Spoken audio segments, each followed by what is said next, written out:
Hi hello ನಮಸ್ತೆ. ಇದು ಮೈ target YouTube channel. ನಾನು ಶಿವಾನಂದ್ ರಾಠೋಡ್.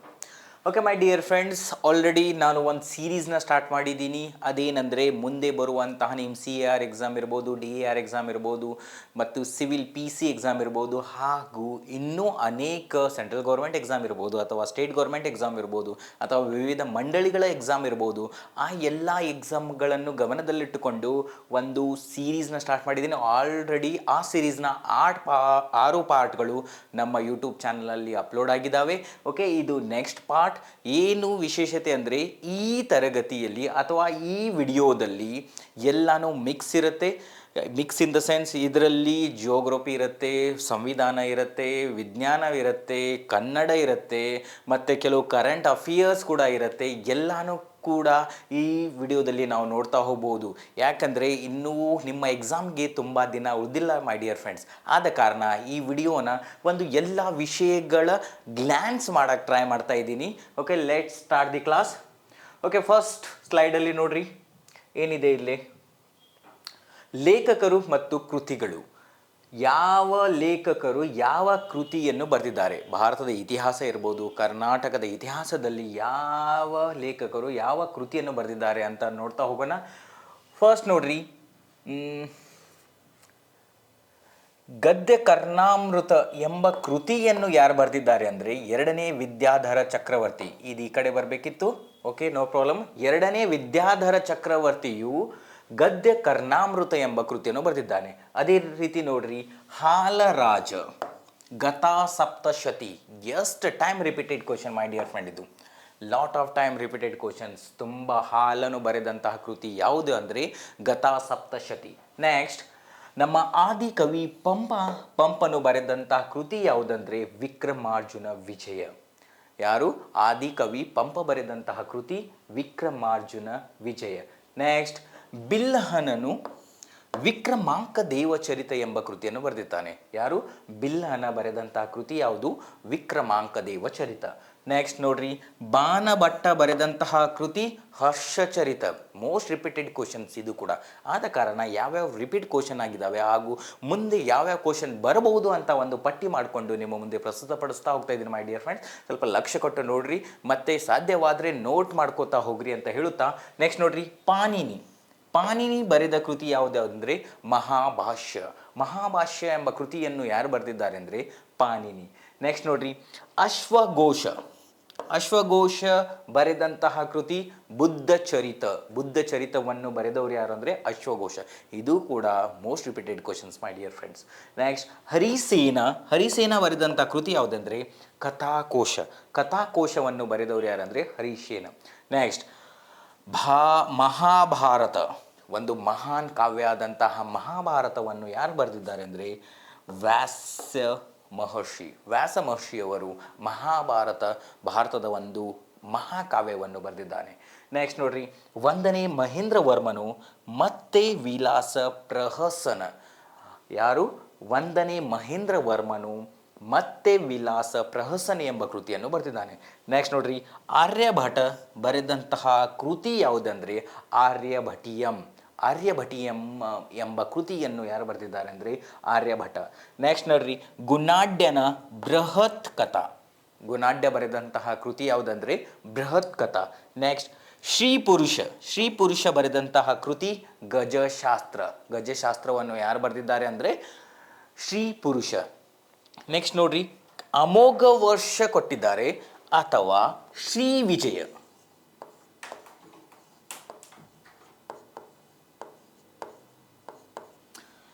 ಅಮೋಘ ವರ್ಷನ ಆಸ್ಥಾನದ ಕವಿಯಾದಂತಹ ಶ್ರೀ ವಿಜಯನು ಕವಿರಾಜ ಮಾರ್ಗ ಎಂಬ ಕೃತಿಯನ್ನು ಬರೆದಿದ್ದಾನೆ.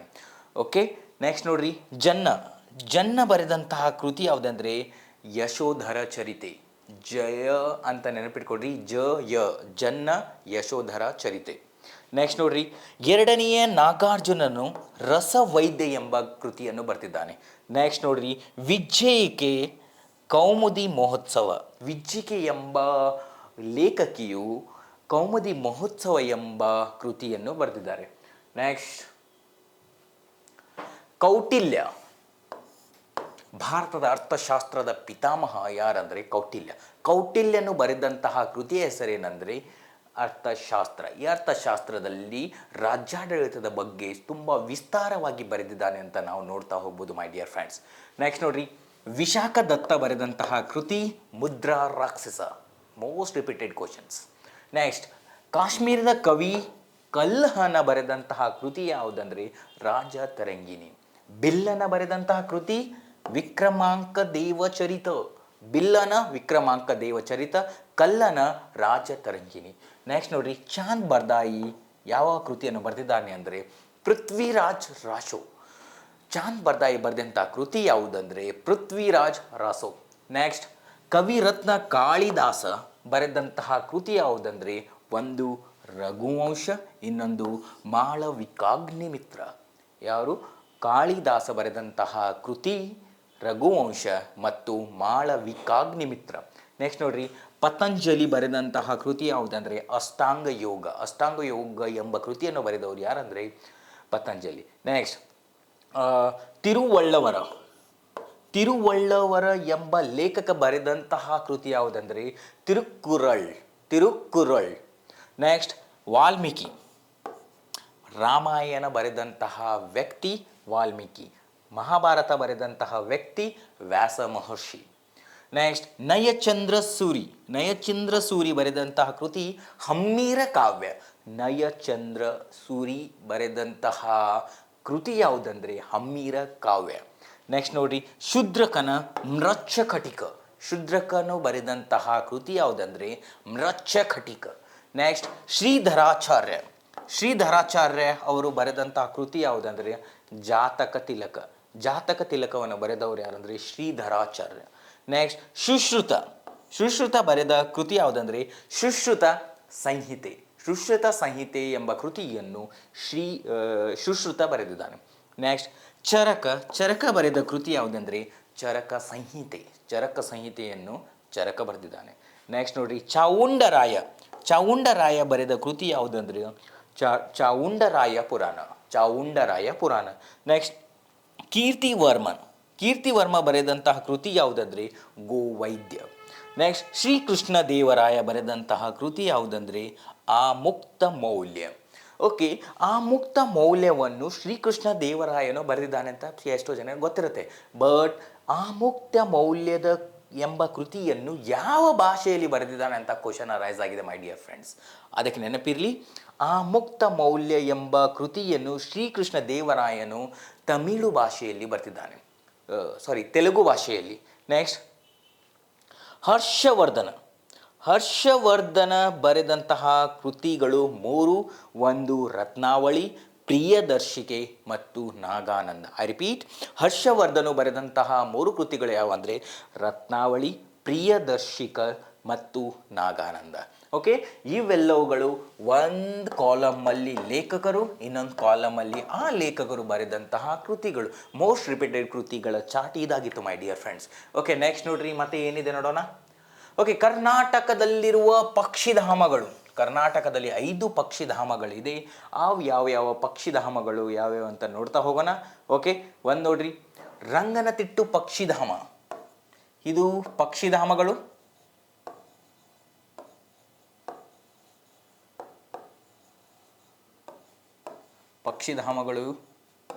ಇದು ಸ್ಥಾಪನೆಯಾದ ವರ್ಷ.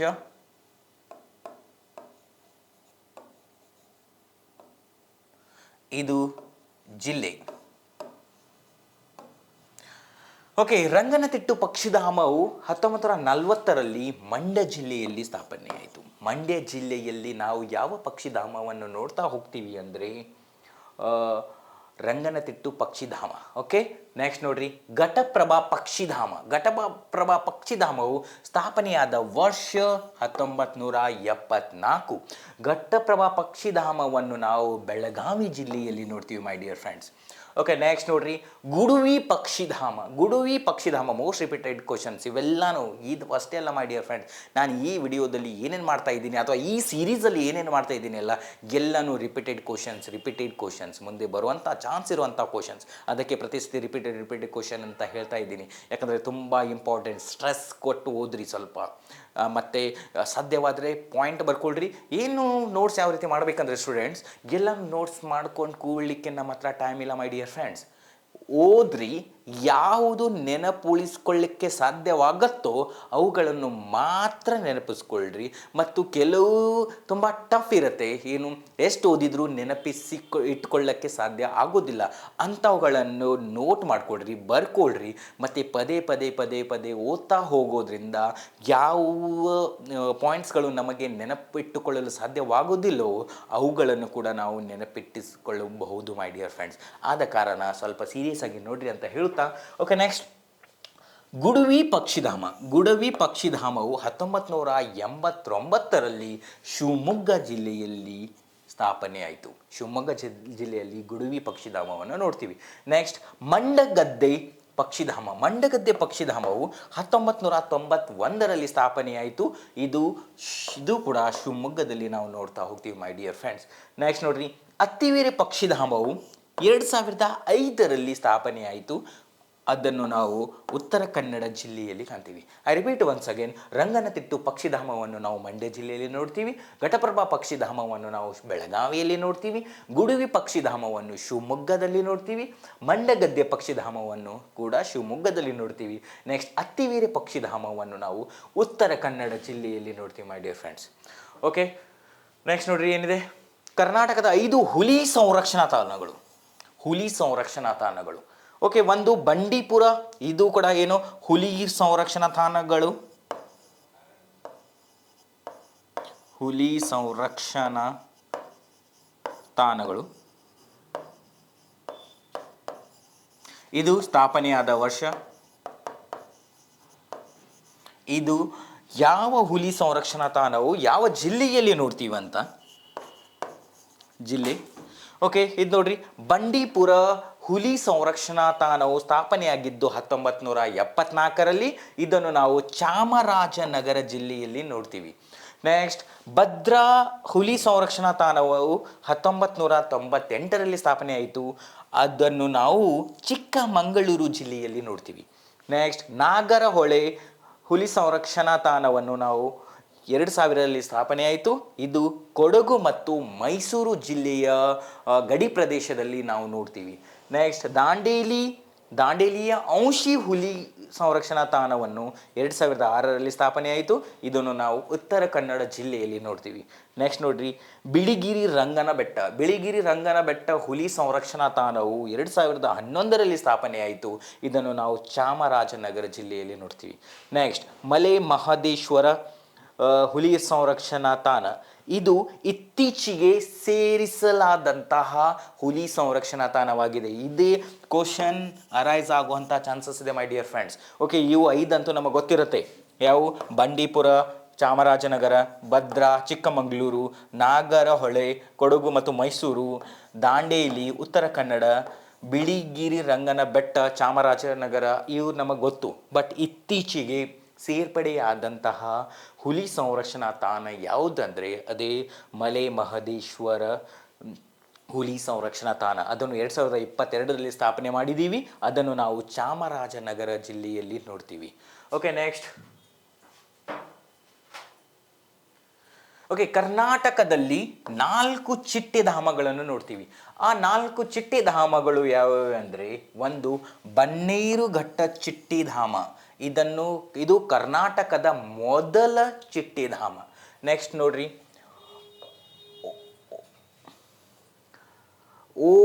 ಓವೆಲ್ಕರ್ ವಾಡಿ ಚಿಟ್ಟೆಧಾಮ. ಇದನ್ನು ನಾವು ಮಹಾರಾಷ್ಟ್ರದ ಪಾನಿ ಎಂಬ ಪ್ರದೇಶದಲ್ಲಿ ನೋಡ್ತೀವಿ. ನೆಕ್ಸ್ಟ್ ನೋಡ್ರಿ, ಶಿಮ್ಲಾ ಚಿಟ್ಟೆಧಾಮ. ಇದನ್ನು ನಾವು ಹಿಮಾಚಲ ಪ್ರದೇಶದ ಶಿಮ್ಲಾದಲ್ಲಿ ನೋಡ್ತೀವಿ. ನೆಕ್ಸ್ಟ್, ಪೊಂಡ ಚಿಟ್ಟೆಧಾಮ. ಇದನ್ನು ನಾವು ಗೋವಾದಲ್ಲಿ ನೋಡ್ತೀವಿ.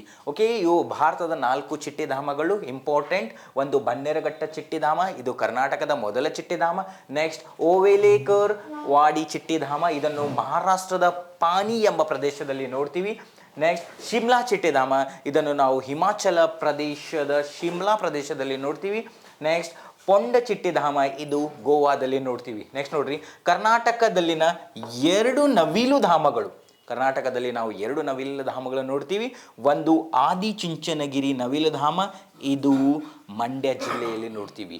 ನೆಕ್ಸ್ಟ್ ಬಂಕಾಪುರ ನವಿಲುಧಾಮ, ಇದನ್ನು ನಾವು ಹಾವೇರಿ ಜಿಲ್ಲೆಯಲ್ಲಿ ನೋಡ್ತೀವಿ. ನೆಕ್ಸ್ಟ್ ನೋಡ್ರಿ, ಕರ್ನಾಟಕದಲ್ಲಿ 4 ಕರಡಿಧಾಮಗಳನ್ನು ನೋಡ್ತೀವಿ. ಆ 4 ಕರಡಿಧಾಮಗಳು ಯಾವ್ಯಾವ ಅಂದರೆ, ಒಂದು ಧರೋಜಿ ಕರಡಿಧಾಮ, ಇದು ಬಳ್ಳಾರಿ, ಮೋಸ್ಟ್ ರಿಪೀಟೆಡ್ ಕ್ವಶನ್ಸ್ ಇದು ಕೂಡ. ನೆಕ್ಸ್ಟ್ ಗೋಡೆಕೋಟೆ ಕರಡಿಧಾಮ, ಇದನ್ನು ಕೂಡ ಬಳ್ಳಾರಿಯಲ್ಲಿ ನೋಡ್ತೀವಿ. ನೆಕ್ಸ್ಟ್ ತಿಮ್ಮಲಾಪುರ ಕರಡಿಧಾಮ, ಇದನ್ನು ನಾವು ತುಮಕೂರಲ್ಲಿ ನೋಡ್ತೀವಿ. ಹಾಗೂ ಇತ್ತೀಚೆಗೆ ಹಾಸನದಲ್ಲಿ ಅರಸೀಕೆರೆ ಕರಡಿಧಾಮವನ್ನು 2020ರಲ್ಲಿ ನಾವು ಸ್ಥಾಪನೆ ಮಾಡಿದ್ದೀವಿ ಮೈ ಡಿಯರ್ ಫ್ರೆಂಡ್ಸ್. ಓಕೆ, ನೆಕ್ಸ್ಟ್ ಕರ್ನಾಟಕದ ಪ್ರಮುಖ ಉತ್ಸವಗಳು ಅಥವಾ ಹಬ್ಬಗಳನ್ನು ನಾವು ಯಾವ ಜಿಲ್ಲೆಯಲ್ಲಿ ನೋಡ್ತಾ ಹೋಗ್ತೀವಿ, ಅಥವಾ ಯಾವ ಜಿಲ್ಲೆಯಲ್ಲಿ ಕರ್ನಾಟಕದ ಪ್ರಮುಖ ಉತ್ಸವಗಳು ಅಥವಾ ಹಬ್ಬಗಳನ್ನು ಆಚರಿಸ್ತಾರೆ ಅಂತ ನೋಡ್ತಾ ಹೋದರೆ, ನೋಡ್ರಿ, ಹಂಪಿ ಉತ್ಸವ ಎಲ್ಲಿ ಆಚರಿಸ್ತಾರೆ ಅಂದರೆ, ಇತ್ತೀಚೆಗೆ ರಚನೆಯಾದಂತಹ ಜಿಲ್ಲೆ ವಿಜಯನಗರ ಜಿಲ್ಲೆಯಲ್ಲಿ ಹಂಪಿ ಉತ್ಸವವನ್ನು ಆಚರಿಸ್ತಾರೆ. ಓಕೆ, ವಿಜಯನಗರ ಜಿಲ್ಲೆ ಆಗುವಕ್ಕಿಂತ ಮುಂಚೆ ಹಂಪಿ ಉತ್ಸವವನ್ನು ನಾವು ಪ್ರತಿ ವರ್ಷ ಬಳ್ಳಾರಿ ಜಿಲ್ಲೆಯಲ್ಲಿ ಆಚರಿಸ್ತಿದ್ದೀವಿ ಅಥವಾ ಉತ್ಸವ ಮಾಡ್ತಾ ಇದ್ದೀವಿ. ನೆಕ್ಸ್ಟ್ ನೋಡ್ರಿ, ಚಾಲುಕ್ಯ ಉತ್ಸವವನ್ನು ಬಾಗಲಕೋಟೆ ಜಿಲ್ಲೆಯಲ್ಲಿ ನಾವು ಆಚರಿಸ್ತೀವಿ. ನೆಕ್ಸ್ಟ್ ದಸರಾ ಉತ್ಸವವನ್ನು ಪ್ರತಿ ವರ್ಷ ಮೈಸೂರಿನಲ್ಲಿ ತುಂಬ ವಿಜೃಂಭಣೆಯಿಂದ ಆಚರಿಸ್ತೀವಿ ಮೈ ಡಿಯರ್ ಫ್ರೆಂಡ್ಸ್. ಅದಕ್ಕೆ ನಮ್ಮ ನಾಡ ಹಬ್ಬ ಯಾವುದಂದರೆ ದಸರಾ ಹಬ್ಬ ಮೈ ಡಿಯರ್ ಫ್ರೆಂಡ್ಸ್. 1610ರಲ್ಲಿ ರಾಜ ಒಡೆಯರ್ ಅವರಿಂದ ಈ ಉತ್ಸವವನ್ನು ಮಾಡಲು ಪ್ರಾರಂಭಿಸಿದರು. ಅಲ್ಲಿಂದ ಇಲ್ಲಿಯವರೆಗೂ ಪ್ರತಿ ವರ್ಷ ನಾವು ದಸರಾ ಹಬ್ಬವನ್ನು ತುಂಬ ವಿಜೃಂಭಣೆಯಿಂದ ಮೈಸೂರಿನಲ್ಲಿ ಆಚರಿಸ್ತಾ ಬರ್ತೀವಿ. ನೆಕ್ಸ್ಟ್ ನೋಡ್ರಿ, ಉತ್ತರ ಕನ್ನಡ ಜಿಲ್ಲೆಯಲ್ಲಿ ಕದಂಬ ಉತ್ಸವವನ್ನು ಆಚರಿಸ್ತೀವಿ. ಏನು ತುಂಬ ಕನ್ಫ್ಯೂಷನ್ ಮೈ ಡಿಯರ್ ಫ್ರೆಂಡ್ಸ್. ಹಂಪಿ ಉತ್ಸವ, ಚಾಲುಕ್ಯ ಉತ್ಸವ, ದಸರಾ ಉತ್ಸವ. ದಸರಾ ಇದು ಈಸಿ ಎಲ್ಲರಿಗೂ ನೆನಪಿಟ್ಟುಕೊಳ್ಳಿಕ್ಕೆ. ಏನಕ್ಕೆ ಅಂದರೆ, ನಾವು ಪ್ರತಿ ವರ್ಷ ದಸರಾ ಉತ್ಸವವನ್ನು ತುಂಬ ವಿಜೃಂಭಣೆ, ಯಾಕಂದರೆ ದಸರಾ ಹಬ್ಬವನ್ನು ನಾವು ನಾಡ ಹಬ್ಬ ಅಂತ ಕೂಡ ಕನ್ಸಿಡರ್ ಮಾಡ್ತೀವಿ. ಆದ ಕಾರಣ ಮೈಸೂರು ಅಂತ ಆಗುತ್ತೆ. ಬಟ್ ಇದರಲ್ಲಿ ಕನ್ಫ್ಯೂಷನ್ ಆಗುತ್ತೆ. ಓಕೆ, ಬಾಗಲಕೋಟೆಯ ಬಾದಾಮಿ ಚಾಲುಕ್ಯರು, ಬಾದಾಮಿ ಎಲ್ಲಿ ಬರುತ್ತೆ, ಬಾಗಲಕೋಟೆ ಜಿಲ್ಲೆಯಲ್ಲಿ. ಓಕೆ, ಹಂಪಿ ವಿಜಯನಗರ ಸಾಮ್ರಾಜ್ಯದ ಒಂದು ಪ್ರಸಿದ್ಧ ಸ್ಥಳ. ಆ ಹಂಪಿ ಅಥವಾ ವಿಜಯನಗರ ಸಾಮ್ರಾಜ್ಯದ ರಾಜಧಾನಿ ಕೂಡ ಆಗಿತ್ತು. ಆ ಹಂಪಿ ವಿಜಯನಗರ ಜಿಲ್ಲೆಯಲ್ಲಿ, ನೆನಪಿಟ್ಕೊಳ್ರಿ, ಬಳ್ಳಾರಿ ಜಿಲ್ಲೆಯಲ್ಲಿ ಅಲ್ಲ. ಮೊದಲು ಅಖಂಡ ಬಳ್ಳಾರಿ ಜಿಲ್ಲೆಯಲ್ಲಿ ನಾವು ಹಂಪಿ ಉತ್ಸವವನ್ನು ಆಚರಿಸ್ತಿದ್ದೀವಿ. ಆದರೆ ಇತ್ತೀಚೆಗೆ ವಿಜಯನಗರ ಜಿಲ್ಲೆಯನ್ನು 31ನೇ ಜಿಲ್ಲೆಯನ್ನಾಗಿ ನಾವು ಹೊಸ ಜಿಲ್ಲೆಯನ್ನು ಆ್ಯಡ್ ಮಾಡಿದ ನಂತರ ಪ್ರತಿ ವರ್ಷ ನಾವು ಹಂಪಿ ಉತ್ಸವವನ್ನು ವಿಜಯನಗರ ಜಿಲ್ಲೆಯಲ್ಲಿ ಆಚರಿಸ್ತೀವಿ. ನೆಕ್ಸ್ಟ್ ನೋಡ್ರಿ, ಬೀದರ್ ಉತ್ಸವ ಮತ್ತು ಬಸವ ಉತ್ಸವವನ್ನು ನಾವು ಬೀದರ್ ಜಿಲ್ಲೆಯಲ್ಲಿ ಆಚರಿಸ್ತೀವಿ. ಯಾವುದು? ಬೀದರ್ ಉತ್ಸವ ಮತ್ತು ಬಸವ ಉತ್ಸವವನ್ನು ಬೀದರ್ ಜಿಲ್ಲೆಯಲ್ಲಿ ಆಚರಿಸ್ತೀವಿ. ನೆಕ್ಸ್ಟ್ ನೋಡ್ರಿ, ಕರಗ ಉತ್ಸವವನ್ನು ಬೆಂಗಳೂರು ಜಿಲ್ಲೆಯಲ್ಲಿ ಆಚರಿಸ್ತೀವಿ. ನೆಕ್ಸ್ಟ್ ನೋಡ್ರಿ, ಆನೆಗುಂದಿ ಉತ್ಸವವನ್ನು ನಾವು ಕೊಪ್ಪಳ ಜಿಲ್ಲೆಯಲ್ಲಿ ಆಚರಿಸ್ತೀವಿ. ಆನೆಗುಂದಿ ಕೂಡ ವಿಜಯನಗರ ಸಾಮ್ರಾಜ್ಯದ ಒಂದಾನೊಂದು ಕಾಲದಲ್ಲಿ ರಾಜಧಾನಿಯಾದಂತಹ ಪ್ರದೇಶ. ಆನೆಗುಂದಿ ಉತ್ಸವವನ್ನು ನಾವು ಕೊಪ್ಪಳ ಜಿಲ್ಲೆಯಲ್ಲಿ ಆಚರಿಸ್ತೀವಿ. ನೆಕ್ಸ್ಟ್ ನೋಡ್ರಿ, ಪುರಂದರ ಉತ್ಸವವನ್ನು ನಾವು ಬಳ್ಳಾರಿ ಜಿಲ್ಲೆಯಲ್ಲಿ ಆಚರಿಸ್ತೀವಿ. ನೆಕ್ಸ್ಟ್ ಕಿತ್ತೂರು ಉತ್ಸವ ಪ್ರತಿ ವರ್ಷ ಬೆಳಗಾವಿ ಜಿಲ್ಲೆಯಲ್ಲಿ ಕಿತ್ತೂರು ಉತ್ಸವ ಆಚರಿಸ್ತೀವಿ. ಓಕೆ, ಕಿತ್ತೂರು ಇದು ಬೆಳಗಾವಿ ಜಿಲ್ಲೆಯ ಒಂದು ತಾಲೂಕು. ಇತ್ತೀಚೆಗೆ ಕಿತ್ತೂರು ಎಂಬ ಹೆಸರನ್ನು ಮರುನಾಮಕರಣ ಮಾಡಿ ಚೆನ್ನಮ್ಮನ ಕಿತ್ತೂರು ಎಂದು ಮರುನಾಮಕರಣ ಮಾಡಿದ್ದಾರೆ ಮೈ ಡಿಯರ್ ಫ್ರೆಂಡ್ಸ್. ಇದು ಕೂಡ ಕ್ವಶನ್ ಫ್ರೇಮ್ ಆಗುವಂಥ ಚಾನ್ಸ್ ಇದೆ. ಕಿತ್ತೂರು ತಾಲೂಕನ್ನು ಯಾವ ಹೆಸರಿಂದ ಮರುನಾಮಕರಣ ಮಾಡಿದ್ದಾರೆ ಅಂದರೆ ಚೆನ್ನಮ್ಮನ ಕಿತ್ತೂರು. ಕಿತ್ತೂರು ರಾಣಿಯ ಚೆನ್ನಮ್ಮ ಅವರ ಹೆಸರಿನ ನೆನಪಿಗಾಗಿ ಕಿತ್ತೂರನ್ನು ಚೆನ್ನಮ್ಮನ ಕಿತ್ತೂರೆಂದು ಇತ್ತೀಚೆಗೆ ಮರುನಾಮಕರಣ ಮಾಡ್ತಾ ಇದ್ದಾರೆ. ನೆಕ್ಸ್ಟ್ ನೋಡ್ರಿ, ದುರ್ಗ ಉತ್ಸವವನ್ನು ನಾವು ಚಿತ್ರದುರ್ಗ ಜಿಲ್ಲೆಯಲ್ಲಿ ಆಚರಿಸ್ತೀವಿ. ನೆಕ್ಸ್ಟ್ ಹೊಯ್ಸಳ ಉತ್ಸವ ಹಾಸನ ಜಿಲ್ಲೆಯಲ್ಲಿ. ನೆಕ್ಸ್ಟ್ ನವರಸಪುರ ಉತ್ಸವ ವಿಜಯಪುರ ಜಿಲ್ಲೆಯಲ್ಲಿ. ಪ್ರತಿ ವರ್ಷ ಆಚರಿಸುವಂತಹ ಈ ಉತ್ಸವಗಳು ಯಾವ ಜಿಲ್ಲೆಯಲ್ಲಿ ಆಚರಿಸ್ತಾ ಇದ್ದಾರೆ ಅಂತ ನೋಡ್ತಾ ಹೋಗ್ತಿದ್ದೀವಿ. ನವರಸಪುರ ಉತ್ಸವವನ್ನು ವಿಜಯಪುರ ಜಿಲ್ಲೆಯಲ್ಲಿ ಆಚರಿಸ್ತೀವಿ. ನೆಕ್ಸ್ಟ್ ನೋಡ್ರಿ, ಗಗನಚುಕ್ಕಿ ಜಲಪಾತ ಉತ್ಸವವನ್ನು ನಾವು ಮಂಡ್ಯ ಜಿಲ್ಲೆಯಲ್ಲಿ ಆಚರಿಸ್ತೀವಿ. ನೆಕ್ಸ್ಟ್ ನೋಡ್ರಿ, ಚಾಮರಾಜನಗರದಲ್ಲಿ ಭರಚುಕ್ಕಿ ಜಲಪಾತ ಉತ್ಸವ. ನೋಡ್ರಿ, ಗಗನಚುಕ್ಕಿ ಜಲಪಾತ ಉತ್ಸವವನ್ನು ನಾವು ಮಂಡ್ಯ ಜಿಲ್ಲೆಯಲ್ಲಿ ಆಚರಿಸಿದರೆ, ಭರಚುಕ್ಕಿ ಜಲಪಾತ ಉತ್ಸವವನ್ನು ನಾವು ಚಾಮರಾಜನಗರ ಜಿಲ್ಲೆಯಲ್ಲಿ ಆಚರಿಸ್ತೀವಿ. ನೆಕ್ಸ್ಟ್ ನೋಡ್ರಿ, ಗದಗದಲ್ಲಿ ಲಕುಂಡಿ ಉತ್ಸವವನ್ನು ಆಚರಿಸ್ತೀವಿ. ಗದಗದಲ್ಲಿ ಲಕುಂಡಿ ಉತ್ಸವ. ನೆಕ್ಸ್ಟ್ ಬಾಗಲಕೋಟೆಯಲ್ಲಿ ರನ್ನ ಉತ್ಸವ.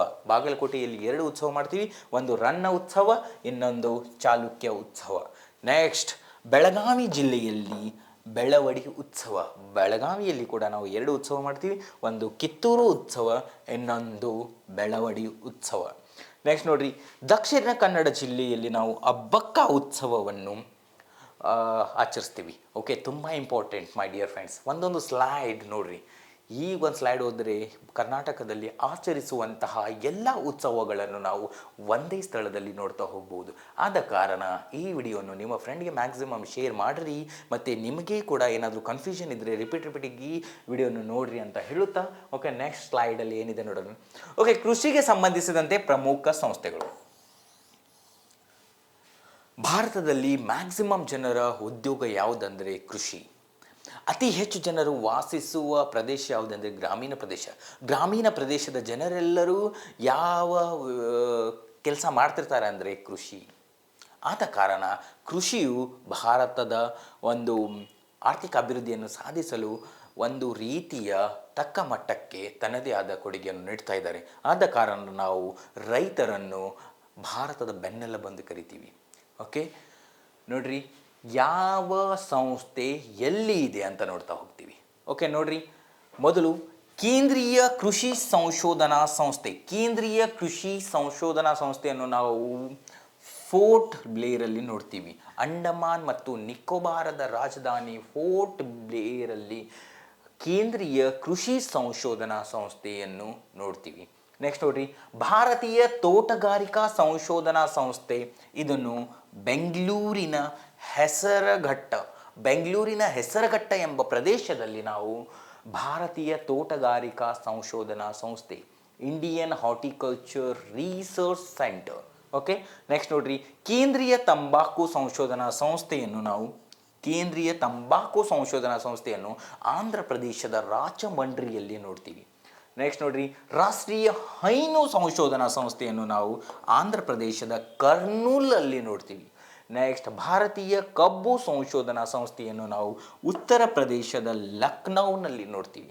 ನೆಕ್ಸ್ಟ್, ಕೇಂದ್ರೀಯ ಎಮ್ಮೆ ಸಂಶೋಧನಾ ಸಂಸ್ಥೆಯನ್ನು ಹರಿಯಾಣದ ಹಿಸ್ಸಾರ್ ಎಂಬ ಪ್ರದೇಶದಲ್ಲಿ ನಾವು ನೋಡಬಹುದು ಮೈ ಡಿಯರ್ ಫ್ರೆಂಡ್ಸ್. ನೆಕ್ಸ್ಟ್ ನೋಡ್ರಿ, ಕೇಂದ್ರೀಯ ಕೃಷಿ ತಂತ್ರಜ್ಞಾನ ಸಂಸ್ಥೆಯನ್ನು ನಾವು ಮಧ್ಯಪ್ರದೇಶದ ಭೋಪಾಲಲ್ಲಿ ನೋಡ್ತೀವಿ. ಯಾವುದು?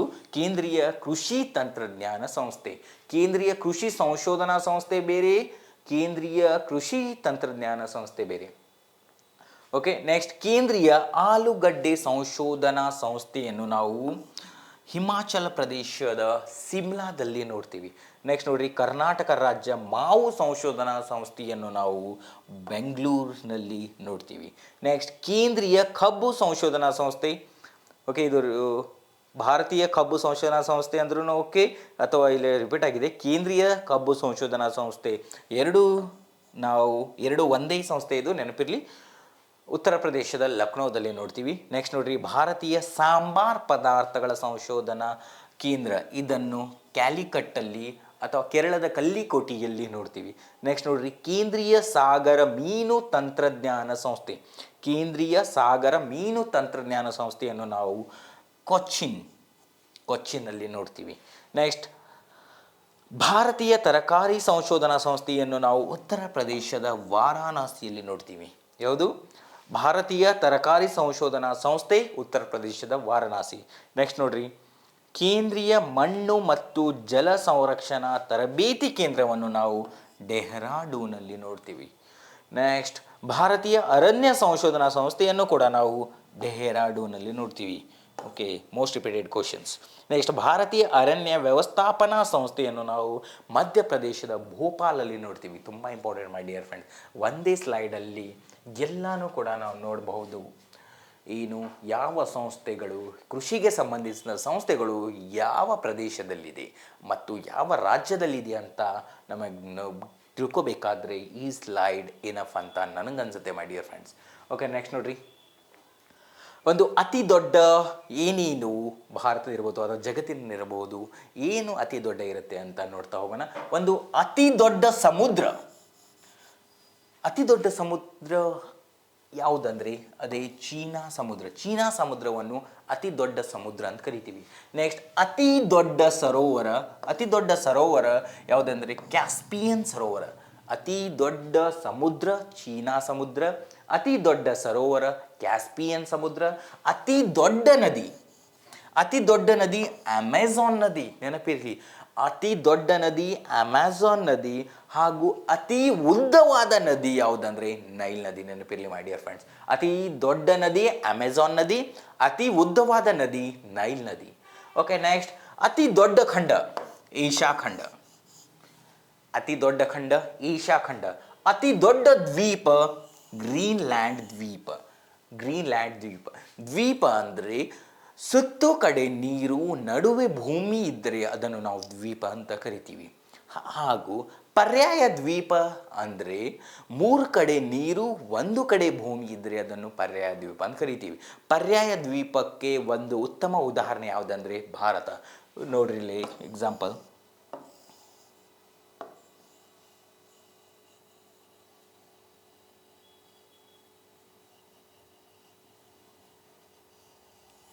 ಓಕೆ, ಈ ಭಾರತದಲ್ಲಿ ಇಲ್ಲಿ ಅರಬ್ಬಿ ಸಮುದ್ರ ಇದೆ, ಇಲ್ಲಿ ಹಿಂದೂ ಮಹಾಸಾಗರ ಇದೆ, ಇಲ್ಲಿ ಬಂಗಾಳ ಕೊಲ್ಲಿದೆ.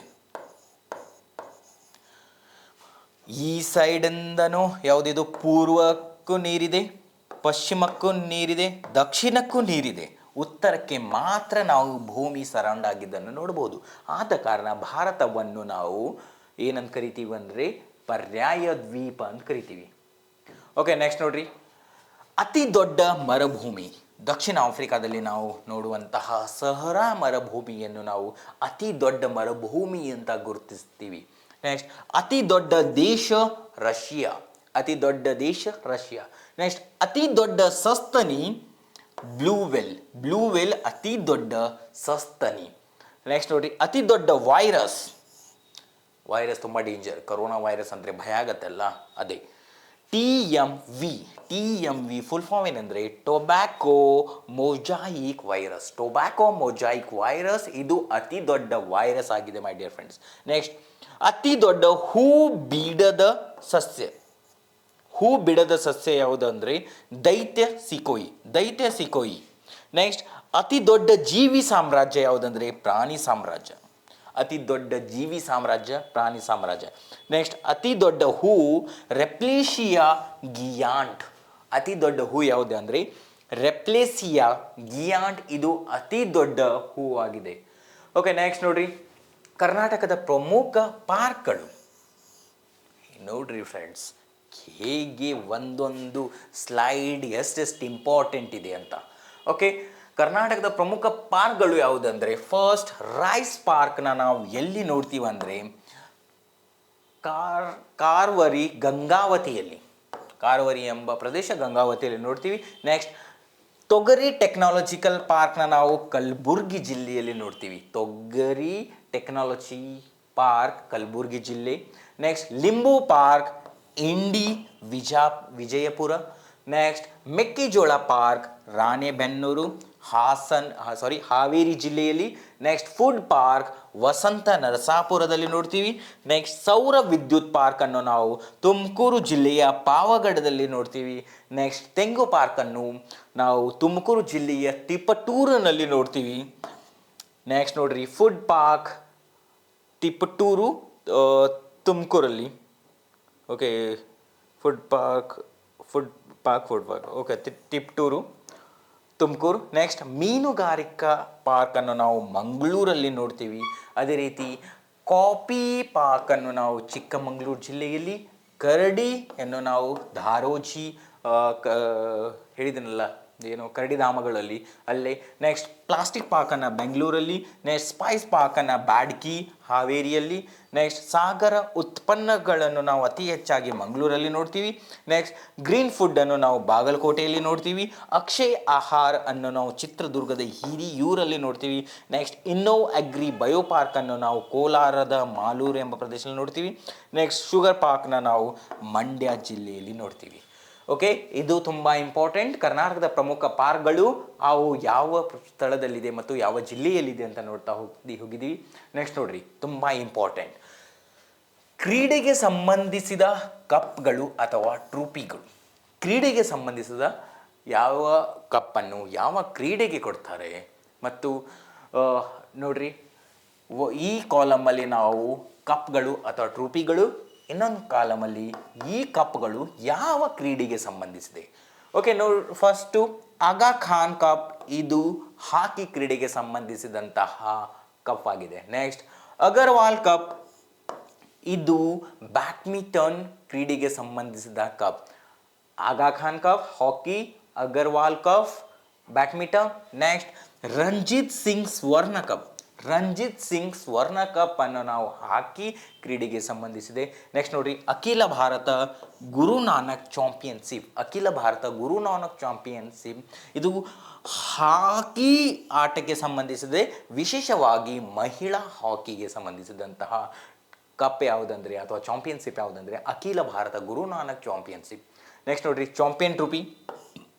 ಚಾಂಪಿಯನ್ ಟ್ರೋಫಿಯನ್ನು ನಾವು ಹಾಕಿಗೆ ಸಂಬಂಧಪಟ್ಟಿದೆ, ಇದು ಪುರುಷರು ಹಾಕಿಗೆ ಸಂಬಂಧಪಟ್ಟಂತಹ ಟ್ರೋಫಿ ಆಗಿದೆ. ನೆಕ್ಸ್ಟ್ ನೋಡ್ರಿ, ಡೇವಿಸ್ ಕಪ್, ಇದು ಟೆನ್ನಿಸ್ ಕ್ರೀಡೆಗೆ ಸಂಬಂಧಿಸಿದೆ. ಮೋಸ್ಟ್ ರಿಪೀಟೆಡ್ ಕ್ವಶನ್ಸ್, ಟೆನ್ನಿಸ್ ಕ್ರೀಡೆಗೆ ಸಂಬಂಧಿಸಿದಂತಹ ಕಪ್ ಯಾವುದು ಅಂತ ಕೇಳಿದ್ದಾರೆ, ಯಾವುದಂದರೆ ಡೇವಿಸ್ ಕಪ್. ನೆಕ್ಸ್ಟ್ ನೋಡ್ರಿ, Indira Gandhi gold cup. Indira Gandhi gold cup ಇದು ಕೂಡ ಹಾಕಿಗೆ ಸಂಬಂಧಿಸಿದಂತಹ ಕಪ್ ಆಗಿದ್ದು, ಇದು ಮಹಿಳಾ ಹಾಕಿಗೆ ನೀಡುವಂತಹ ಕಪ್ ಆಗಿದೆ. ನೆಕ್ಸ್ಟ್ ನೋಡ್ರಿ, Todd memorial trophy. Todd memorial trophy ಇದು ಫುಟ್ಬಾಲ್ ಆಟಕ್ಕೆ ಸಂಬಂಧಿಸಿದಂತಹ ಕಪ್ ಅಥವಾ ಟ್ರೋಫಿ ಆಗಿದೆ. ನೆಕ್ಸ್ಟ್ ನೋಡ್ರಿ, ಥಾಮಸ್ ಕಪ್. ಥಾಮಸ್ ಕಪ್ ಇದು ಬ್ಯಾಡ್ಮಿಂಟನ್ ಕ್ರೀಡೆಗೆ ಸಂಬಂಧಿಸಿದಂತಹ ಒಂದು cup. Next Yonex cup. Yonex cup ಇದು ಕೂಡ ಬ್ಯಾಡ್ಮಿಂಟನ್ ಕ್ರೀಡೆಗೆ ಸಂಬಂಧಿಸಿದಂತಹ ಕಪ್ ಆಗಿದೆ ಮೈ ಡಿಯರ್ ಫ್ರೆಂಡ್ಸ್. ನೆಕ್ಸ್ಟ್ ನೋಡ್ರಿ, ವಾರ ಕಪ್. ವಾರ ಕಪ್ ಇದು ಗಾಲ್ಫಾ ಎಂಬ ಕ್ರೀಡೆಗೆ ಸಂಬಂಧಿಸಿದೆ. ಗಾಲ್ಫ್ ಕ್ರೀಡೆಗೆ ಸಂಬಂಧಿಸಿದಂತಹ ಕಪ್ ಯಾವುದಂದರೆ ವಾರ cup. Next world cup. World cup FIFA world cup ಅಂತ ಕರಿತೀವಲ್ಲ, ಫಿಫಾ ವರ್ಲ್ಡ್ ಕಪ್ ಅದು ಫುಟ್ಬಾಲ್ಗೆ, ಮತ್ತು ವರ್ಲ್ಡ್ ಕಪ್ ಇನ್ನೊಂದಿರುತ್ತೆ, T20 ವರ್ಲ್ಡ್ ಕಪ್ ಇರ್ಬೋದು ಅಥವಾ 51 ಡೇ ವರ್ಲ್ಡ್ ಕಪ್ ಇರ್ಬೋದು. ಅದನ್ನು ನಾವು ಕ್ರಿಕೆಟಲ್ಲಿ ನೋಡ್ತೀವಿ, ಮತ್ತು ಫಿಫಾ ವರ್ಲ್ಡ್ ಕಪ್ಪನ್ನು ನಾವು ಫುಟ್ಬಾಲ್ ಕ್ರೀಡೆಗೆ ನೋಡ್ತೀವಿ. ನೆಕ್ಸ್ಟ್ ನೋಡ್ರಿ, ಕಿಂಗ್ಸ್ ಕಪ್. ಕಿಂಗ್ಸ್ ಕಪ್ ಇದು ಏರ್ ರೇಸ್, ಇಂಗ್ಲೆಂಡಿನಲ್ಲಿ ನಡೆಯುವಂತಹ ಈ ರೇಸ್ಗೆ ನೀಡುವಂತಹ ಕಪ್ ಯಾವುದಂದರೆ ಕಿಂಗ್ಸ್ ಕಪ್. ನೆಕ್ಸ್ಟ್ ನೋಡ್ರಿ, ರೈಡರ್ ಕಪ್. ರೈಡರ್ ಕಪ್ ಅನ್ನು ಗಾಲ್ಫ್ ಕ್ರೀಡೆಗೆ ಇಂಗ್ಲೆಂಡಲ್ಲಿ ನೀಡುವಂತಹ ಕಪ್ ಇದಾಗಿದೆ. ನೆಕ್ಸ್ಟ್ ನೋಡ್ರಿ, Bengaluru blouse challenge cup. Bengaluru blouse challenge cup ಇದು ಬ್ಯಾಸಲ್ ಬಾಲ್ಗೆ ಸಂಬಂಧಿಸಿದಂತಹ ಒಂದು ಕಪ್ ಆಗಿದೆ. ನೆಕ್ಸ್ಟ್ ನೋಡ್ರಿ, ದೇವ್ಧರ್ ಟ್ರೋಫಿ ಕ್ರಿಕೆಟ್ಗೆ ಸಂಬಂಧಿಸಿದಂತಹ cup. Next Dhyan Chand trophy ಇದು ಹಾಕಿ ಕ್ರೀಡೆಗೆ ನೀಡುವಂತಹ ಕಪ್. ನೆಕ್ಸ್ಟ್ ನೆಹರು ಕಪ್ ಇದು ಕೂಡ ಹಾಕಿ ಕ್ರೀಡೆಗೆ ಸಂಬಂಧಿಸಿದೆ. ನೆಕ್ಸ್ಟ್ ದುಲೀಪ್ ಟ್ರೋಫಿ ಕ್ರಿಕೆಟ್ಗೆ ಸಂಬಂಧಿಸಿದೆ. ಇಜ್ರಾ ಕಪ್ ಪೋಲೋ ಆಟಕ್ಕೆ ಸಂಬಂಧಿಸಿದಂತಹ ಕಪ್ ಆಗಿದೆ. ನೆಕ್ಸ್ಟ್ ಇರಾನಿ ಕಪ್ ಇದು ಕ್ರಿಕೆಟ್ಗೆ. Next lady Ratan Tata trophy ಇದು ಹಾಕಿಗೆ. ನೆಕ್ಸ್ಟ್ ನ್ಯಾಷನಲ್ ಲೀಗ್ ಇದು ಫುಟ್ಬಾಲ್ಗೆ ಸಂಬಂಧಿಸಿದಂತಹ ಒಂದು ಲೀಗ್. ನೆಕ್ಸ್ಟ್ ರಂಜಿ ಟ್ರೋಫಿ ಇದು ಕ್ರಿಕೆಟ್ಗೆ ಪುರುಷರ ವಿಭಾಗದಲ್ಲಿ. ನೆಕ್ಸ್ಟ್ ರೋವರ್ಸ್ ಕಪ್ ಇದು ಫುಟ್ಬಾಲ್ಗೆ ನೀಡುವಂತಹ ಒಂದು ಕಪ್. ನೆಕ್ಸ್ಟ್ ಸಂತೋಷ್ ಟ್ರೋಫಿ ಪ್ರತಿ ವರ್ಷ ಆಯೋಜನೆ ಮಾಡ್ತಾರೆ, ಇದು ಫುಟ್ಬಾಲ್ ಕ್ರೀಡೆಗೆ ಸಂಬಂಧಿಸಿದೆ. ನೆಕ್ಸ್ಟ್ ಶಿಶು ಮಹಲ್ ಟ್ರೋಫಿ ಇದು ಕ್ರಿಕೆಟ್ಗೆ ಸಂಬಂಧಿಸಿದೆ ಮೈ ಡಿಯರ್ ಫ್ರೆಂಡ್ಸ್. ಒಂದು ಸುಮಾರು 27 ಕಪ್ಗಳು ಯಾವ ಕ್ರೀಡೆಗೆ ಸಂಬಂಧಿಸಿದೆ ಅಂತ ಈ ಚಾರ್ಟಲ್ಲಿ ನೋಡಿದ್ದೀವಿ. ನೆಕ್ಸ್ಟ್ ನೋಡ್ರಿ, ಪ್ರಪಂಚದ ಪ್ರಮುಖ ಸಸ್ಯವರ್ಗಗಳು ಹೊಂದಿಸಿ ಬರೆಯಿರಿ ಅಥವಾ ಮ್ಯಾಚ್ ದ ಫಾಲೋವಿಂಗ್ ಅಂತ ಕ್ವಶನ್ ಕೇಳ್ತಾರಲ್ಲ, ಅಥವಾ A correct, B correct, A B correct ಅಥವಾ ಯಾವುದು ಕರೆಕ್ಟ್ ಅಲ್ಲ ಅಂತ ಕೊಡ್ತಾರಲ್ಲ, ಅಂಥದ್ರಲ್ಲಿ ಮ್ಯಾಕ್ಸಿಮಮ್ ರಿಪೀಟ್ ಆದಂಥ question my dear friends. Okay, ಅಮೇರಿಕಾದಲ್ಲಿ ನಾವು ಯಾವ ಹುಲ್ಲುಗಾವಲನ್ನು ನೋಡ್ತೀವಂದರೆ ಪ್ರೈರಿ ಹುಲ್ಲುಗಾವಲು. ಪ್ರೈರಿ ಹುಲ್ಲುಗಾವಲನ್ನು ನಾವು ಅಮೇರಿಕಾ ದೇಶದಲ್ಲಿ ನೋಡ್ತೀವಿ. ನೆಕ್ಸ್ಟ್ ದಕ್ಷಿಣ ಅಮೇರಿಕಾದಲ್ಲಿ ಪಂಪಾಸ್ ಹುಲ್ಲುಗಾವಲನ್ನು ನೋಡ್ತೀವಿ. ಅಮೇರಿಕಾ ಅಥವಾ ಉತ್ತರ ಅಮೇರಿಕಾದಲ್ಲಿ ಪ್ರೈರಿ ಹುಲ್ಲುಗಾವಲು, ದಕ್ಷಿಣ ಅಮೇರಿಕಾದಲ್ಲಿ ಪಂಪಾಸ್ ಹುಲ್ಲುಗಾವಲು. ನೆಕ್ಸ್ಟ್ ಆಫ್ರಿಕಾದಲ್ಲಿ ನಾವು ಸವನ್ನಾ ಹುಲ್ಲುಗಾವಲು ನೋಡ್ತೀವಿ. ಆಫ್ರಿಕಾದಲ್ಲಿ ಸವನ್ನಾ ಹುಲ್ಲುಗಾವಲು. ಅದೇ ರೀತಿ ದಕ್ಷಿಣ ಆಫ್ರಿಕಾದಲ್ಲಿ ವೈಲ್ಡಿ ಹುಲ್ಲುಗಾವಲನ್ನು ನಾವು ಸೌತ್ ಆಫ್ರಿಕಾದಲ್ಲಿ ನೋಡ್ತೀವಿ. ನೆಕ್ಸ್ಟ್ ನೋಡ್ರಿ, ಆಸ್ಟ್ರೇಲಿಯಾದಲ್ಲಿ ಡೌನ್ಸ್ ಹುಲ್ಲುಗಾವಲು. ಆಸ್ಟ್ರೇಲಿಯಾ ದೇಶದಲ್ಲಿ ನಾವು ಡೌನ್ಸ್ ಹುಲ್ಲುಗಾವಲನ್ನು ನೋಡ್ತೀವಿ. ನೆಕ್ಸ್ಟ್ ಏಷ್ಯಾ ಖಂಡದಲ್ಲಿ ಮ್ಯಾಕ್ಸಿಮಮ್ ನಾವು ನೋಡುವಂಥ ಹುಲ್ಲುಗಾವಲು ಯಾವನೆಂದರೆ ಸ್ಟೆಫೀಸ್ ಎಂಬ ಹುಲ್ಲುಗಾವಲನ್ನು ನಾವು ಏಷ್ಯಾದಲ್ಲಿ ನೋಡ್ತೀವಿ. ನೆಕ್ಸ್ಟ್ ಯುರೋಪ್ ಖಂಡದಲ್ಲಿ ಕೂಡ ಸ್ಟೆಫೀಸ್ ಹುಲ್ಲುಗಾವಲನ್ನು ಸ್ವಲ್ಪ ಪ್ರಮಾಣದಲ್ಲಿ ನೋಡ್ತೀವಿ. ನೆಕ್ಸ್ಟ್ ಗಯಾನಾದಲ್ಲಿ ಲಾನಸ್ ಹುಲ್ಲುಗಾವಲನ್ನು ನೋಡ್ತೀವಿ. ನೆಕ್ಸ್ಟ್ ಅದೇ ರೀತಿ ಹಂಗೇರಿಯಲ್ಲಿ ಪುಸ್ಟಿಸ್ ಹುಲ್ಲುಗಾವಲನ್ನು ನೋಡ್ತೀವಿ. ಓಕೆ, ಕನ್ಫ್ಯೂಷನ್ ತುಂಬ ಆಗುತ್ತೆ ಮೈ ಡಿಯರ್ ಫ್ರೆಂಡ್ಸ್, ಬಟ್ ನಾವು ಕನ್ಫ್ಯೂಷನ್ ಮಾಡೋ ಹಾಗಿಲ್ಲ. ಕನ್ಫ್ಯೂಷನ್ ಮಾಡಿಕೊಂಡ್ರೆ ಜಾಬ್ ಸಿಗೋದಿಲ್ಲ, ಜಾಬ್ ಸಿಗಬೇಕಾದ್ರೆ ಕನ್ಫ್ಯೂಷನ್ ಮಾಡೋ ಹಾಗಿಲ್ಲ ಮೈ ಡಿಯರ್ ಫ್ರೆಂಡ್ಸ್. ಆದ ಕಾರಣ ಯಾವ ರೀತಿ ಓದಬೇಕು, ಯಾವ ರೀತಿ ನೆನಪಿಟ್ಕೊಳ್ಳಬೇಕು ಅಂತ ಯೋಚನೆ ಮಾಡಿರಿ. ಯಾಕೆಂದರೆ ಎಲ್ಲರದು ಟ್ರಿಕ್ ಎಲ್ಲರಿಗೂ ಯೂಸ್ ಆಗೋದಿಲ್ಲ. ನಮ್ಮ ಫ್ರೆಂಡ್ಸ್ ಅಥವಾ ನೀವೆಲ್ಲ ಹೀಗೆ ಕೇಳ್ತೀರಿ ಮೈ ಡಿಯರ್ ಫ್ರೆಂಡ್ಸ್, ಏನು ಸರ್ ನೆನಪಿಟ್ಕೊಳ್ಳೋದು ಹೇಗೆ? ಅದು ನಿಮ್ಮ ಮೈಂಡ್ ಕೇಳ್ರಿ, ಸ್ವಂತ ನಿಮ್ಮಕ್ಕೆ ನೀವು ಕೇಳ್ಕೊಡ್ರಿ. ನನಗೆ ಈ ನೆನಪಾಗ್ತಾ ಇಲ್ಲ, ಯಾಕೆ ನೆನಪಾಗ್ತಿಲ್ಲ ಅಂತ ನೀವೇ ಕಂಡುಕೊಳ್ಳಬಹುದು ಮೈ ಡಿಯರ್ ಫ್ರೆಂಡ್ಸ್. ಅಥವಾ ಕೇಳಿದ್ರು ಸರ್ ನೆನಪಿಟ್ಕೋಬೇಕಂದ್ರೆ ನಾವು ಏನು ಅಂತೀವಿ, ಮಾರ್ನಿಂಗ್ ಬೇಗ ಎದ್ದು ಓದ್ರಿ, ಮಾರ್ನಿಂಗ್ ಫ್ರೆಶ್ ಆಗಿರುತ್ತೆ, ಬೇಗ ತಲೆಗೆ ಹೋಗುತ್ತೆ ಅಂತ ನಾವು ಹೇಳ್ಬೋದು ಅಷ್ಟೇ. ಆದರೆ ಯಾವ ಟೈಮಲ್ಲಿ ಓದಿದರೆ ನಿಮ್ಮ ತಲೆಯಲ್ಲಿ ಹೋಗುತ್ತೆ ಅಂತ ನೀವು ಡಿಸೈಡ್ ಮಾಡಬೇಕು ಮೈ ಡಿಯರ್ ಫ್ರೆಂಡ್ಸ್.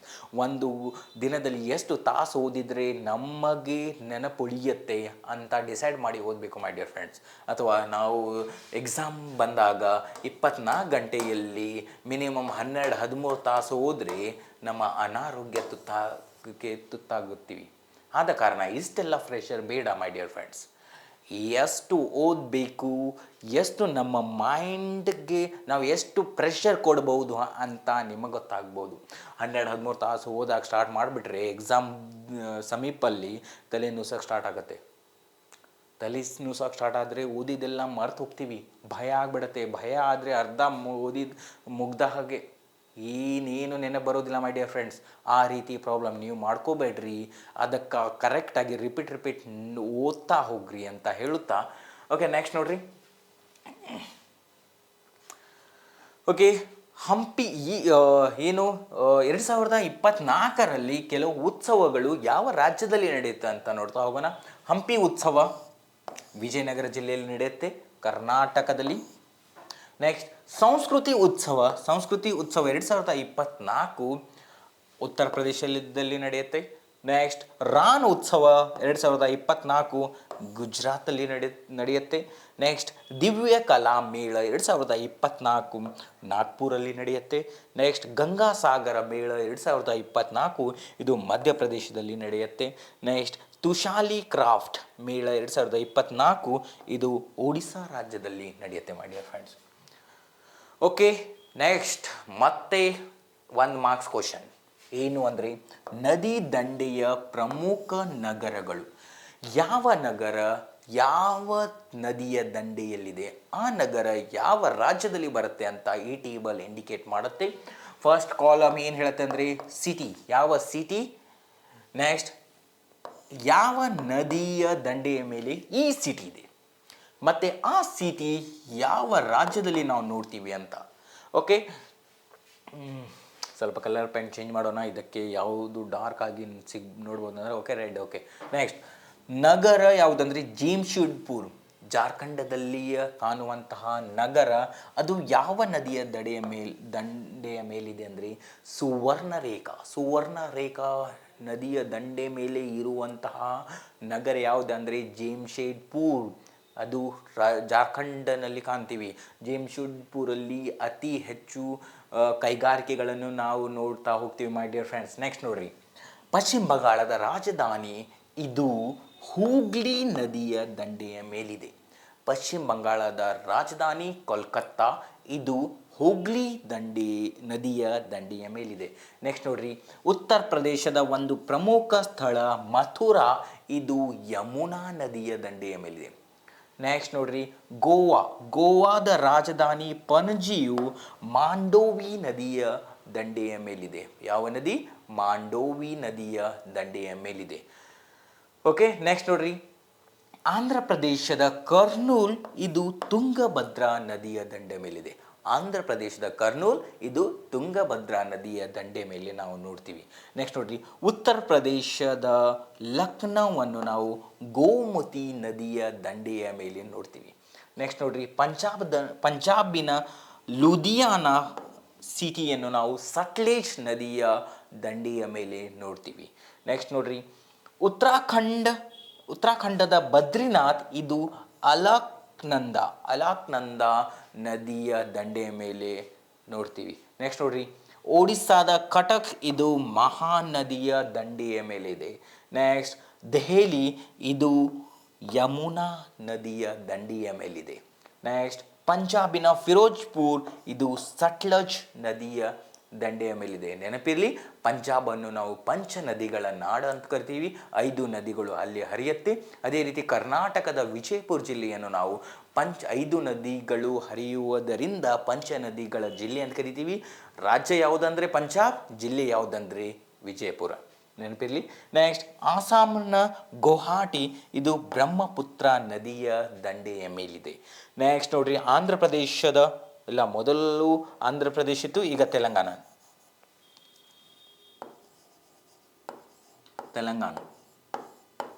ತೆಲಂಗಾಣದ ರಾಜಧಾನಿ ಹೈದರಾಬಾದ್ ಇದು ಮೂಸಿ ನದಿಯ ದಂಡೆಯ ಮೇಲಿದೆ. ನೆಕ್ಸ್ಟ್ ನೋಡ್ರಿ ಒಡಿಸ್ಸಾದ ರೂರ್ಕೆಲಾ ಇದು ಬ್ರಹ್ಮಿಣಿ ನದಿಯ ದಂಡೆಯ ಮೇಲಿದೆ. 2ನೇ ಪಂಚವಾರ್ಷಿಕ ಯೋಜನೆಯಲ್ಲಿ ಬೃಹತ್ ಕಬ್ಬಿನ ಮತ್ತು ಉಕ್ಕಿನ ಕೈಗಾರಿಕೆಯನ್ನು ಒಡಿಸ್ಸಾದ ರೂರ್ಕೆಲಾದಲ್ಲಿ ಸ್ಥಾಪನೆ ಆಯಿತು. ಓಕೆ, ನೆನಪಿರಲಿ, ಅದು ಯಾವ ನದಿಯ ದಂಡೆಯ ಮೇಲಿದೆ? ಬ್ರಹ್ಮಿಣಿ ನದಿ. ರೂರ್ಕೆಲಾ ನಗರವು ಬ್ರಹ್ಮಿಣಿ ನದಿಯ ದಂಡೆಯ ಮೇಲಿದೆ. ನೆಕ್ಸ್ಟ್ ನೋಡ್ರಿ ಉತ್ತರಾಖಂಡದ ಹರಿದ್ವಾರ್ ಇದು ಗಂಗಾ ನದಿಯ ದಂಡೆಯ ಮೇಲಿದೆ. ಭಾರತದ ಪವಿತ್ರ ನದಿ ಗಂಗಾ ನದಿ. ಕರ್ನಾಟಕದ ಜೀವನದಿ ಕಾವೇರಿ ನದಿ, ಮೈ ಡಿಯರ್ ಫ್ರೆಂಡ್ಸ್. ಓಕೆ, ನೆಕ್ಸ್ಟ್ ನೋಡ್ರಿ ತಮಿಳುನಾಡಿನ ಮಧುರೈ ಇದು ವೈಗೈ ನದಿಯ ಮೇಲಿದೆ. ನೆಕ್ಸ್ಟ್ ಇನ್ನೊಂದು ತಮಿಳುನಾಡಿನ ತಿರುಚನಾಪಳ್ಳಿ ಇದು ಕಾವೇರಿ ನದಿಯ ಮೇಲಿದೆ. ನೆಕ್ಸ್ಟ್ ಮಧ್ಯಪ್ರದೇಶದ ಗ್ವಾಲಿಯರ್ ಇದು ಚಂಬಲ್ ನದಿಯ ಮೇಲಿದೆ. ಗ್ವಾಲಿಯರ್ ಯಾವ ನದಿಯ ಮೇಲಿದೆ? ಚಂಬಲ್ ನದಿಯ ಮೇಲಿದೆ. ನೆಕ್ಸ್ಟ್ ನೋಡ್ರಿ ಉತ್ತರ ಪ್ರದೇಶದ ಕಾನ್ಪುರ್ ಇದು ಗಂಗಾ ನದಿಯ ದಂಡೆಯ ಮೇಲಿದೆ. ನೆಕ್ಸ್ಟ್ ನೋಡ್ರಿ ಮಹಾರಾಷ್ಟ್ರದ ಮಾಲೆಗಾಂವ್ ಇದನ್ನು ನಾವು ಗರ್ನಾ ನದಿಯ ದಂಡೆಯ ಮೇಲೆ ನೋಡ್ತೀವಿ. ನೆಕ್ಸ್ಟ್ ಒಡಿಸ್ಸಾದ ಸಂಬಲ್ಪುರ್ ಇದು ಮಹಾನ್ ನದಿಯ ದಂಡೆಯ ಮೇಲಿದೆ. ನೆಕ್ಸ್ಟ್ ಕಾಶ್ಮೀರದ ಶ್ರೀನಗರ್ ಜೀಲಂ ನದಿಯ ದಂಡೆಯ ಮೇಲಿದೆ. ನೆಕ್ಸ್ಟ್ ನೋಡ್ರಿ ಕರ್ನಾಟಕದ ಶ್ರೀರಂಗಪಟ್ಟಣವು ಕಾವೇರಿ ನದಿಯ ದಂಡೆಯ ಮೇಲಿದೆ. ನೆಕ್ಸ್ಟ್ ಗುಜರಾತಿನ ಸೂರತ್ ಇದು ತಪತಿ ನದಿಯ ದಂಡೆಯ ಮೇಲಿದೆ. ನೆಕ್ಸ್ಟ್ ನೋಡ್ರಿ ಆಸಾಂನ ದಿಬ್ರುಗಢ್ ಇದು ಬ್ರಹ್ಮಪುತ್ರ ನದಿಯ ದಂಡೆ ಮೇಲಿದೆ. ನೆಕ್ಸ್ಟ್ ಪಶ್ಚಿಮ ಬಂಗಾಳದ ಹಾಲ್ದಿಯಾ ಇದು ಗಂಗಾ ನದಿಯ ದಂಡೆಯ ಮೇಲಿದೆ. ನೆಕ್ಸ್ಟ್ ಮಧ್ಯಪ್ರದೇಶದ ಜಬ್ಬಲ್ಪುರ್ ಇದು ನರ್ಮದಾ ನದಿಯ ದಂಡೆಯ ಮೇಲಿದೆ. ಮಹಾರಾಷ್ಟ್ರದ ನಾಸಿಕ್ ಇದು ಗೋದಾವರಿಯ ನದಿಯ ದಂಡೆಯ ಮೇಲಿದೆ. ನೆಕ್ಸ್ಟ್ ಮಹಾರಾಷ್ಟ್ರದ ಪಂಢರಾಪುರ್ ಇದು ಭೀಮಾ ನದಿಯ ದಂಡೆಯ ಮೇಲಿದೆ. ಪಂಢರಾಪುರ್ ಪವಿತ್ರ ಸ್ಥಳ, ರುಕ್ಮಿಣಿ ವಿಠಲ್ ಅವರ ಮಂದಿರವಿದೆ. ಪಂಢರಾಪುರ್ ಇದು ಪವಿತ್ರ ಸ್ಥಳ. ಇದು ಮಹಾರಾಷ್ಟ್ರದ ಭೀಮಾ ನದಿಯ ದಂಡೆಯ ಮೇಲೆ ನೋಡುವಂತಹ ಒಂದು ಪವಿತ್ರ ಸ್ಥಳವಾಗಿದೆ. ನೆಕ್ಸ್ಟ್ ನೋಡ್ರಿ ಬಿಹಾರದ ರಾಜಧಾನಿ ಪಾಟ್ನಾ, ಅದು ಗಂಗಾ ನದಿಯ ದಂಡೆಯ ಮೇಲಿದೆ. ಓಕೆ, ಪಾಟ್ನಾವನ್ನು ಯಾವ ಹೆಸರಿನಿಂದ ಮರುನಾಮಕರಣ ಮಾಡಿದ್ದಾರೆ ಅಂತ ನೀವು ಕಮೆಂಟ್ ಬಾಕ್ಸಲ್ಲಿ ಹಾಕ್ರಿ ಮೈ ಡಿಯರ್ ಫ್ರೆಂಡ್ಸ್. ಓಕೆ, ನೆಕ್ಸ್ಟ್ ನೋಡ್ರಿ ಉತ್ತರ ಪ್ರದೇಶದ ವಾರಣಾಸಿಯನ್ನು ನಾವು ಗಂಗಾ ನದಿಯ ದಡದ ಮೇಲೆ ಕಾಣ್ತೀವಿ. ನೆಕ್ಸ್ಟ್ ಆಂಧ್ರ ಪ್ರದೇಶದ ವಿಜಯವಾಡವನ್ನು ನಾವು ಕೃಷ್ಣಾ ನದಿಯ ದಂಡೆಯ ಮೇಲೆ ನೋಡ್ತೀವಿ. ನೆಕ್ಸ್ಟ್ ಉತ್ತರ ಪ್ರದೇಶದ ಆಗ್ರಾವನ್ನು ನಾವು ಯಮುನಾ ನದಿಯ ದಂಡೆಯ ಮೇಲೆ ನೋಡ್ತೀವಿ. ಆಗ್ರಾ ತಾಜ್ ಮಹಲ್ ಫೇಮಸ್. ತಾಜ್ ಮಹಲ್ ಪಕ್ಕಕ್ಕೆ ಹರಿಯುವ ನದಿ ಯಾವುದಂದರೆ ಯಮುನಾ ನದಿ. ನೆಕ್ಸ್ಟ್ ನೋಡ್ರಿ ಉತ್ತರ ಪ್ರದೇಶದ ಅಯೋಧ್ಯ ಸರಯೂ ನದಿಯ ದಂಡೆಯ ಮೇಲೆ ಕಾಣ್ತೀವಿ. ಇತ್ತೀಚೆಗೆ ಅಂದರೆ 2 ದಿನಗಳ ಹಿಂದೆ ಜನವರಿ 22, 2024ರಂದು ಅಯೋಧ್ಯೆಯಲ್ಲಿ ಶ್ರೀರಾಮನ ಮಂದಿರ ಕಟ್ಟಿಸಿ ನಾವು ಶ್ರೀರಾಮ ಲಲ್ಲಾನ ಮೂರ್ತಿಯನ್ನು ಸ್ಥಾಪನೆ ಮಾಡಿದ್ದೀವಿ ಮೈ ಡಿಯರ್ ಫ್ರೆಂಡ್ಸ್. ಇದು ಜಗತ್ತಿನಾದ್ಯಂತಹ ಒಂದು ಚರ್ಚೆಯಲ್ಲಿರುವ ವಿಷಯ. ಓಕೆ, ನೆಕ್ಸ್ಟ್ ನೋಡ್ರಿ, ಗುಜರಾತನ ಅಹಮದಾಬಾದ್ ಸಬರಿಮತಿ ನದಿಯ ದಂಡೆಯ ಮೇಲಿದೆ. ನೆಕ್ಸ್ಟ್, ಉತ್ತರ ಪ್ರದೇಶದ ಅಲಹಾಬಾದ್ ಇದು ಗಂಗಾ ಮತ್ತು ಯಮುನಾ ನದಿಯ ದಂಡೆಯ ಮೇಲಿದೆ. ನೆಕ್ಸ್ಟ್ ನೋಡಿ, ಕರ್ನಾಟಕದ ಬೆಂಗಳೂರು ಇದು ವೃಷಭಾವತಿಯ ನದಿಯ ಸಮೀಪವಿದೆ. ಓಕೆ, ಈ ಚಾರ್ಟ್ ಏನು ಇಂಡಿಕೇಟ್ ಮಾಡುತ್ತೆ ಅಂದರೆ ನದಿ ದಂಡೆಯ ಪ್ರಮುಖ ನಗರಗಳು, ಯಾವ ನದಿಯ ದಂಡೆ ಯಾವ ನಗರವಿದೆ ಅಂತ ಈ ಚಾರ್ಟ್ ಇಂಡಿಕೇಟ್ ಮಾಡುತ್ತೆ ಮೈ ಡಿಯರ್ ಫ್ರೆಂಡ್ಸ್. ಓಕೆ, ನೆಕ್ಸ್ಟ್ ನೋಡ್ರಿ. ಓಕೆ, ಭಾರತದ ರಾಷ್ಟ್ರೀಯ ನದಿ ಗಂಗಾ ನದಿ. ರಾಷ್ಟ್ರೀಯ ನದಿ ಗಂಗಾ ನದಿ. ಕರ್ನಾಟಕದ ಜೀವನದಿ ಕಾವೇರಿ ನದಿ. ಜಗತ್ತಿನಲ್ಲಿ ಉದ್ದವಾಗಿ ಹರಿಯುವ ನದಿ ನೈಲ್ ನದಿ. ಜಗತ್ತಿನ ದೊಡ್ಡ ನದಿ ಅಮೆಜಾನ್ ನದಿ. ಮತ್ತು ಭಾರತದ ಉದ್ದವಾದ ನದಿ ಗಂಗಾ ನದಿ. ಭಾರತದ ಪಂಚ ನದಿಗಳ ನಾಡು ಪಂಜಾಬ್. ಭಾರತದ ಕರ್ನಾಟಕದ ಪಂಚ ನದಿಗಳ ಜಿಲ್ಲೆ ವಿಜಯಪುರ. ನದಿಗಳ ಕುರಿತು ಅಧ್ಯಯನ ಮಾಡೋದಕ್ಕೆ ನಾವು ಫೋಟೋಮಾಲಜಿ ಅಂತ ಕರಿತೀವಿ. ನೆಕ್ಸ್ಟ್, ಭಾರತದ ಅತಿ ಉದ್ದದ ಕರಾವಳಿ ಹೊಂದಿರುವಂತಹ ಜಿಲ್ಲೆ ರಾಜ್ಯ ಯಾವುದಂದರೆ ಗುಜರಾತ್.